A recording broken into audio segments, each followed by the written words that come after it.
दो results important, दो accident of the day, एक हिंडाल्को और दूसरा, अब वो रिजल्ट्स में कितना था, ग्लोब का कितना असर है समझ लेते हैं, और दूसरा मुथूट फाइनेंस। इसमें तो शायद एक बहाना हो गया प्रॉफिट टेकिंग का।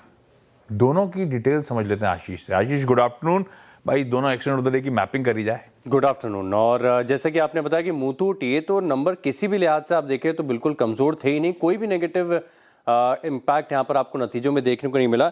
लेकिन कुछ कारण है जिसे थोड़ा सा लिंक किया जा सकता है आज की गिरावट के साथ। उसमें सबसे प्राइमरी तो प्रॉफिट बुकिंग होगी, क्योंकि जो सोने में तेजी आई थी, इसके साथ सभी जो गोल्ड फाइनेंसिंग कंपनीज में एक बहुत बड़ा मूव देखने को मिला था। अब दरअसल अगर आप देखें तो मुनाफे का आंकड़ा इतना बढ़िया आपको इसके लिए देखने को मिल रहा था क्योंकि जो वन ऑफ इंटरेस्ट इनकम का इम्पैक्ट तकरीबन 650 करोड़ का था, इसी के चलते इम्पैक्ट है। लेकिन आप प्री प्रोविजनिंग ऑपरेटिंग प्रॉफिट को भी देखें तो पिछले साल के मुकाबले तकरीबन 79% बढ़कर 370 करोड़ का आंकड़ा देखने को मिला। जो गोल्ड टनेज है ये 2% सीक्वेंशियली घटकर और पिछले साल के मुकाबले 1.5% बढ़ा, 205 टन का आंकड़ा देखने को मिला है। गोल्ड की एलटीवी देखें तो 75 बेसिस पॉइंट के करीब घटी है, 55.8% का आंकड़ा यहाँ पर देखने को मिला है।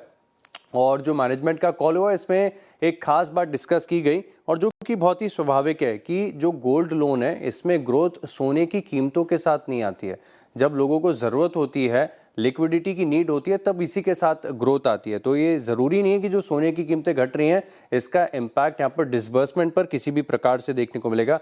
अब क्योंकि जब स्टॉक गिर जाता है तो मार्केट बहाने ढूंढता है, तो इसमें से एक बहाना वैल्यूएशन भी हो सकता है। कारण ये है कि FY27 आगे के हिसाब से देखें तो 3.3 टाइम्स प्राइस टू बुक पर चल रहा है और पी भी निकल कर आएगा फॉरवर्ड का तकरीबन 14 टाइम्स का। तो महंगे वैल्यूएशन है और नतीजे वेल एक्सपेक्टेड थे, तो प्रॉफिट बुकिंग यहाँ पर देखने को मिली। मुथूट में तो बहुत बड़ी गिरावट आ गई आज।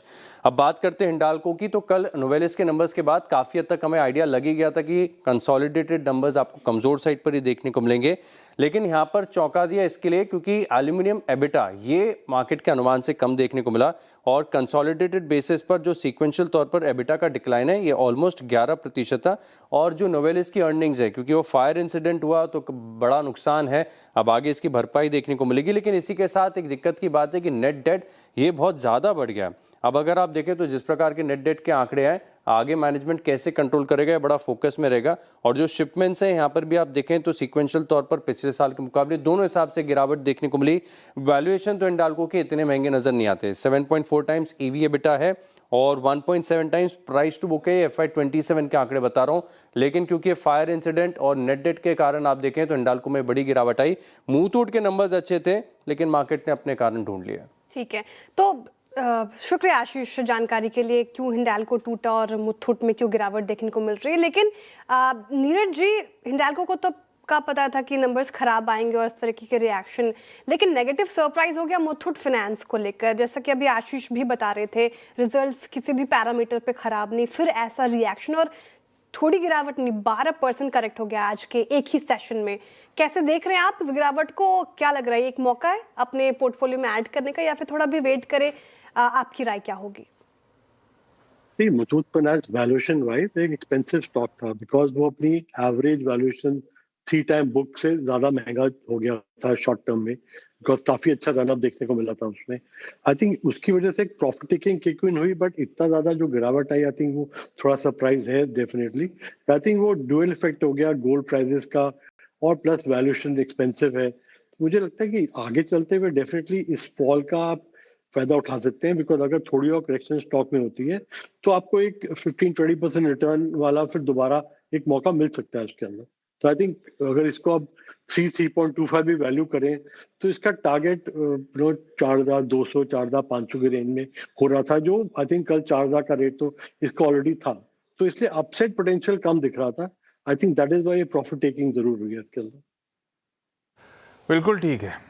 अब बहुत चला, बहुत ज़्यादा अपसाइड की गुंजाइश नहीं थी, टारगेट्स ही करंट भाव के आसपास थे, तो रिजल्ट्स के बाद भी ज़्यादा दमखम बचा नहीं था और ऊपर से गोल्ड करेक्ट कर गया, तो शायद एक बहाना बन गया प्रॉफिट टेकिंग का, और serious profit taking. 11-12% Muthoot finance इस समय दबाव के साथ ट्रेड करता हुआ। टॉप कैश कॉल्स की बारी है। वैसे पैनल से रिक्वेस्ट है, अगर कोई बढ़िया सा ट्रेड आइडेंटिफाई कर लें आप, तेजी मंदी कोई सा भी, तो हाथ उठा के पीसीआर को बता दीजिएगा, हम लोग तुरंत आएंगे। और आप लोग नहीं बताएंगे तो हम लोग रह रहे के आपके पास पहुंच जाएंगे। जैसे कि टॉप कैश कॉल्स की बारी है। कविता जी, सौमिल जी और सेठ साहब, एक एक कैश कॉल रेडी रखना आप। उस बीच सतपुते साहब, आप जरा सा जब तक हिंडाल्को की मैपिंग कर दो प्लीज।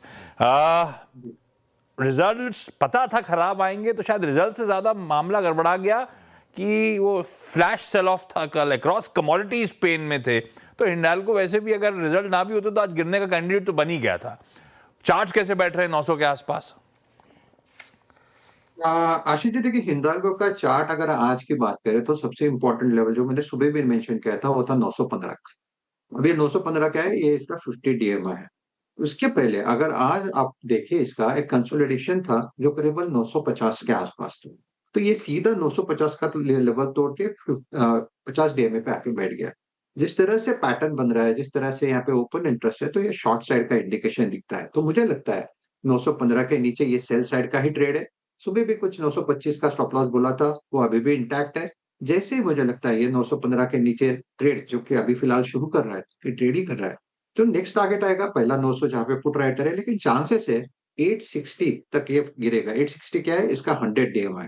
तो चार्ट वीक है, तो अगर पोजीशन है तो वन शुड बी केयरफुल। अगर आपको लॉन्ग होल्ड ही करना है, then that's a different thing कि आपको 900 के नीचे स्टॉप लॉस लगाना पड़ेगा, लेकिन चार्ट तो वीक है।